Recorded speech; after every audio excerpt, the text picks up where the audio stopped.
Hi. We got a bit of a long one today, so no intro. Let's just go. Chapter 37. Joseph dreams of greatness. Now Jacob dwelt in the land where his father was a stranger in the land of Canaan. This is the history of Jacob. Joseph, being 17 years old, was feeding the flock with his brothers, and the lad was with the sons of Bilhah and the sons of Zilpah, his father's wives, and Joseph brought a bad report of them to his father. Now Israel loved Joseph more than all his children, because he was the son of his old age. Also, he made him a tunic of many colors. But when his brothers saw that their father loved him more than all his brothers, they hated him and could not speak peaceably to him. Now Joseph had a dream, and he told it to his brothers, and they hated him even more. So he said to them, "Please hear this dream which I have dreamed. There we were, binding sheaves in the field. Then behold, my sheaf arose and stood upright, and also stood upright. And indeed, your sheaf stood all around and bowed down to my sheaf." And his brothers said to him, "Shall you indeed reign over us, or shall you indeed have dominion over us?"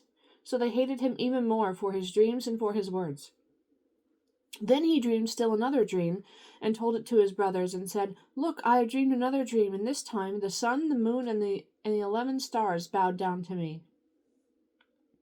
So he said it to his father and his brothers, and his father rebuked him and said to him, "What is this dream that you have dreamed? Shall your mother and I and your brothers indeed come to bow down to the earth before you?"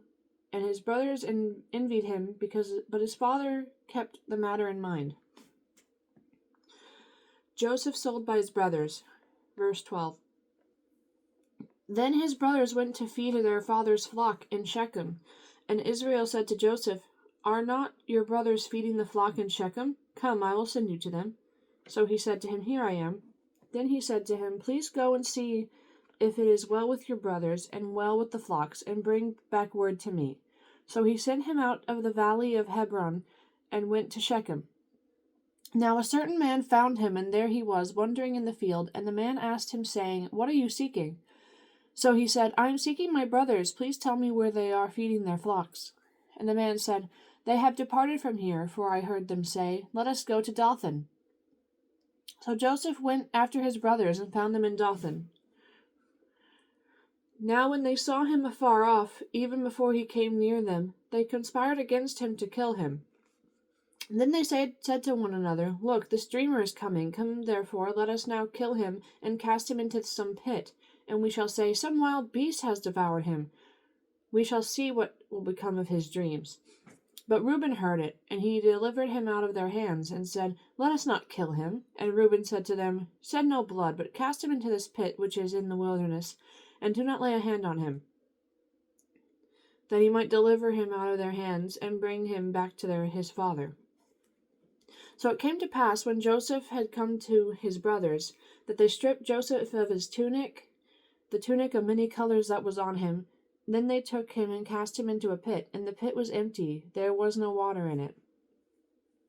And they sat down to eat a meal. Then they lifted their eyes and looked, and there was a company of Ishmaelites coming from Gilead with their camels, bearing spices, balm, and myrrh, on their way to carry them down to Egypt. So Judah said to his brothers, "What profit is there if we kill our brother and conceal his blood? Come, let us sell him to the Ishmaelites, and let not our hand be upon him, for he is our brother and our flesh." And his brothers listened. Then Midianite traders passed by. So the brothers pulled Joseph up and lifted him out of the pit, and sold him to the Ishmaelites for 20 shekels of silver. And they took Joseph to Egypt. Then Reuben returned to the pit, and indeed Joseph was not in the pit, and he tore his clothes. And he returned to his brothers and said, "The lad is no more, and where shall I go?" So they took Joseph's tunic, killed a kid of the goats, and dipped the tunic in the blood. Then they sent the tunic of many colors, and they brought it to their father and said, "We have found this. Do you know whether it is your son's tunic or not?" And he recognized it and said, "It is my son's tunic. A wild beast has devoured him. Without doubt Joseph is torn to pieces." Then Jacob tore his clothes, put sackcloth on his waist, and mourned for his son many days. And all his sons and all his daughters arose to comfort him, but he refused to be comforted, and he said, For I shall go down into the grave to my son in mourning. Thus his father wept for him. Now the Midianites had sold him in Egypt to Potiphar, an officer of Pharaoh and captain of the guard. That was chapter 37. I want to say that a coat of many colors could just mean like it won't be a rainbow colored coat like we've seen in like many depictions of it, because it won't, they don't have the dyes as bright as that. It would be more muted colored, and I don't know how to describe it. More like a tapestry type colors. You know what I'm talking about? When you see a tapestry and the colors are kind of muted. That kind, I think. I could be wrong, though. Alright. Chapter 38. Yeah. Judah and Tamar. It came to pass at that time that Judah departed from his brothers and visited a certain Adulamite, whose name was Hira. And Judah saw there a daughter of a certain Canaanite, whose name was Shua, and he married her and went into her. So she conceived and bore a son, and he called his name She conceived again and bore a son, and she called his name Onan. And she conceived again and bore a son, and called his name Shelah. And he was at Shezib when she bore him. Then Judah took a wife for his firstborn, and her name was Tamar. But Judah's firstborn, was wicked in the sight of the Lord, and the Lord killed him. Oh. Okay.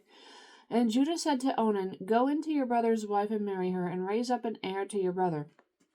But Onan knew that the heir would not be his, and it came to pass, when he went into his brother's wife, that he emitted on the ground, lest he should give an heir to his brother. And the thing which he did displeased the Lord, therefore he killed him also. Oh, fun! Then Judah said to Tamar, his daughter-in-law, Remain a widow in your father's house till my son Shelah is grown, for he said, lest he also die like his brothers. And Tamar went and dwelt in her father's house. I can speak and read. Sorry. Now in the process of time, the daughter of Shua, Judah's wife, died, and Judah was comforted and went up to his sheep shearers in Timnah, he and his friend Hira the Adulamite. And it was told Tamar, saying, Look, your father-in-law is going up to Timnah to shear his sheep. So she took off her widow's garments, covered herself with a veil, and wrapped herself, and sat in an open place which was on the way to Timnah, for she saw that Shelah was grown, and she was not given to him as a wife. When Judah saw her, he thought she was a harlot, because she had covered her face. Then he turned to her by the way, and said, Please let me come in to you, for he did not know that she was his daughter-in-law. So she said, What will you give me that you may come in to me? And he said, I will send a young goat from the flock. And so she said, Will you give me a pledge till you send it? Then he said, What pledge shall I give you? So she said, Your signet and cord, and your staff that is in your hand. Then he gave them to her, and went into her, and she conceived by him. So she arose and went away, and laid aside her veil, and put on the garments of her widowhood. And Judah sent the young goat by the hand of his friend to Adulamite, to receive his pledge from the woman's hand, but he did not find her. Then he asked the men of that place, saying, Where is the harlot who was openly by the roadside? And they said, There was no harlot in this place. So he returned to Judah and said, I cannot find her. Also the men of that place said, There was no harlot in this place. Then Judah said, Let her take them for herself, lest we be shamed. For I sent this young goat, and you have not found her. And it came to pass, about 3 months after, that Judah was told, saying, Tamar your daughter-in-law has played the harlot. Furthermore, she is with child by harlotry. So Judah said, Bring her out, and let her be burned. Wow. When she was brought out, she sent to her father-in-law, saying, By the man to whom these belong, I am with child. And she said, Please determine whose these are, the signet and cord and staff. So Judah acknowledged them and said, She has been more righteous than I, because I did not give her to Shelah my son. And he never knew her again. Now it came to pass at the time of her giving birth, that, behold, twins were in her womb. And so it was, when she was giving birth, that the one put out his hand, and the midwife took a scarlet thread and bound it on his hand, saying, This one came out first. Then it happened, as he drew back his hand, that his brother came out unexpectedly, and she said, How did you break through? This breach be upon you. Therefore his name was called Perez. Afterward his brother came out, who had the scarlet thread on his hand, and his name was called Zerah. That was chapter 38.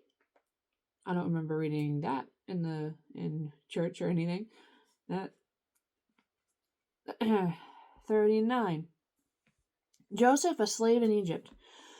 Now Joseph had been taken down to Egypt, and Potiphar, an officer of Pharaoh, captain of the guard, an Egyptian, bought him from the Ishmaelites who had taken him down there. The Lord was with Joseph, and he was a successful man, and he was in the house of his master in Egypt. Master of the Egyptians. I can... Hold on. Stop. Let's reread verse 2. The Lord was with Joseph, and he was a successful man, and he was in the house of his master the Egyptian. And his master saw that the Lord was with him, and that the Lord made all he did to prosper in his hand. So Joseph found favor in his sight and served him. Then he made him overseer of his house, and all that he had he put under his authority. So it was from the time that he had made him overseer of his house and all that he had, that the Lord blessed the Egyptian's house for Joseph's sake. And the blessing of the Lord was on all that he had in the house and in the field. Thus he left all that he had in Joseph's hand. And he did not know what he had, except for the bread which he ate. Now Joseph was handsome in form and appearance. And it came to pass after these things, that his master's wife cast longing eyes on Joseph, and said, Lie with me. But he refused, and said to his master's wife, Look, my master does not know what is with me in the house, and he has committed all that he has to my hand. There is no one greater in this house than I, nor has he kept back anything from me but you, because you are his wife. How then can I do this great wickedness, and sin against God? So it was, as she spoke to Joseph day by day, that he did not heed her, to lie with her, or to be with her. But it happened about this time, when Joseph went into the house to do his work, and none of the men of the house was inside, that she caught him by his garment, saying, Lie with me. But he left his garment in her hand, and fled and ran outside. And so it was, when she saw that he had left his garment in her hand and fled outside, that she called to the men of her house and spoke to them, saying, See, he has brought in to us a Hebrew to mock us. He came in to lie with me, and I cried out with a loud voice. And it happened, when he heard that I lifted my voice and cried out, that he left his garment with me, and fled and went outside. So she kept his garment with her until his master came home. Then she spoke to him with words like these, saying, The Hebrew servant whom you brought to us came in to me to mock me. So it happened, as I lifted my voice and cried out, that he left his garment with me and fled outside. So it was, when his master heard the words of his wife's, Verse 19. So it was, when his master heard the words which his wife spoke to him, saying, Your servant did to me after this manner, that his anger was amused. I'm having such trouble today. I'm sorry. Let's reread chapter. Wow. Verse 19. So it was, when his master heard the words which his wife spoke to him, saying, Your servant did to me after this manner, that his anger was aroused. Then Joseph's master took him and put him into the prison, a place where the king's prisoners were confined. And he was there in the prison. But the Lord was with Joseph and showed him mercy, and he gave him favor in the sight of the keeper of the prison. And the keeper of the prison committed to Joseph's hand all the prisoners who were in the prison. Whatever they did there, it was his doing. The keeper of the prison did not look into anything that was under Joseph's authority, because the Lord was with him, and whatever he did, the Lord made it prosper.